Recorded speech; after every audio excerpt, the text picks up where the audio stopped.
Next, we have Dr. Lathika Vasu. She'll be talking about normative data and determinants of GC-IPL thickness in South Indian adults. Oh, you're the last one? Yeah. So, good evening, respected judges and dear colleagues.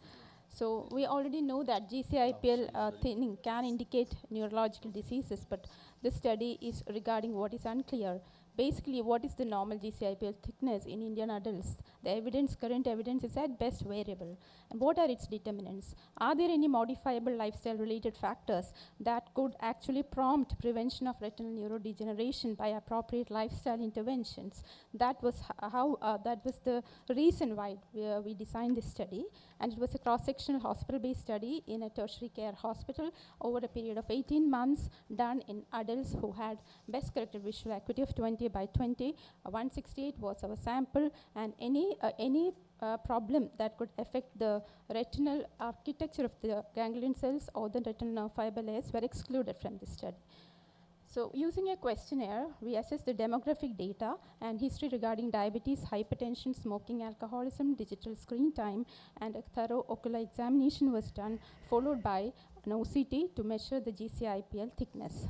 So, coming to the results, in our study, the GCIPL thickness, the normative data was found to be 79.49 plus or minus 6.37, with females having thinner GCIPL compared to males. And the thickness also decreases with age by 0.151 microns per decade.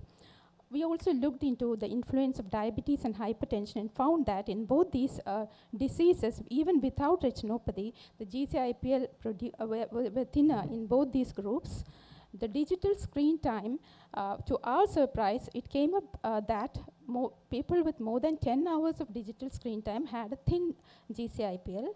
Smoking and alcohol consumption did show up a thinner GCIPL, but not statistically significant, whereas to our surprise again, caffeine, that is coffee more than 3 cups per day, showed up a thinner GCIPL thickness. So, coming to the comparison with other studies, this normative data was actually lesser than other studies from India and abroad, and this could be due to the geographic or ethnic diversity as well as differences in the inclusion criteria, and most of the other existing evidence concurs with our relationship, our determinants of age, diabetes and hypertension of GCIPL, but there were absolutely no studies comparing it with digital screen time and caffeine. So, age, female, sex, diabetes, hypertension and digital screen time were producing thinness or were producing a GCIPL thickness of less. These were the determinants of GCIPL thickness in the Indian population.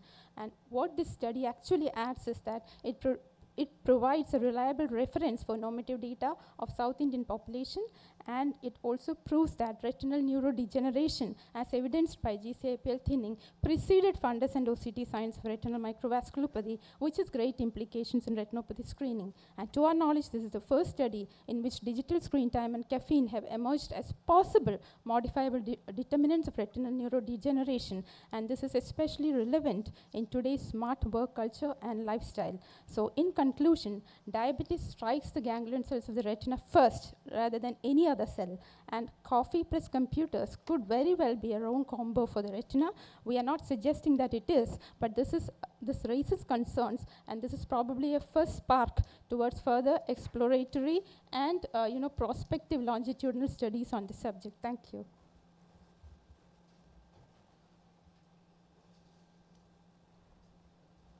What about glaucoma? That has been ruled out? Yes, it was exclusion criteria. That was one of the exclusion criteria. We excluded glaucoma. Open-angle glaucoma is frequently associated with diabetes. Yes, and not only that, glaucoma can produce RNFL changes and ganglion cell changes, so we excluded that. What about the Sorry, sir. Yeah, what about the refractive errors? Yeah. Myopia and hypermetropia, they were mentioned. Extremes of refractive errors were excluded. Plus 5. There was a refractive margin. We only took up. Can I have that slide once again? No, if you mentioned it, maybe I've missed it. Yeah, we only took people who were actually having best corrected visual acuity of 6 by 6 in both eyes and having refractive errors within plus 5 to minus 5. Okay. The extremes were excluded. And patients, those who are having diabetes along with the alcohol consumptions, what are the changes? Yes, actually, in patients with diabetes, there was definite thinning. And alcohol and smoking, there was thinning, but it was not statistically significant when we did a multivariate analysis. That is both diabetes and alcohol. Then that statistical significance was not there, though it was thin compared to normal. But it has been found if a patient is alcoholic or having tobacco, so the severity of the diabetic retinopathy that increases in these patients. Yes, in alcohol patients. Yeah. Yes. So probably because alcohol is also inducing some sort of neurodegeneration, it is having a additive effect. I don't know. I mean, in our patients, we didn't find statistical significance, but definitely this alcohol was producing a thinning. Okay, fine. Thank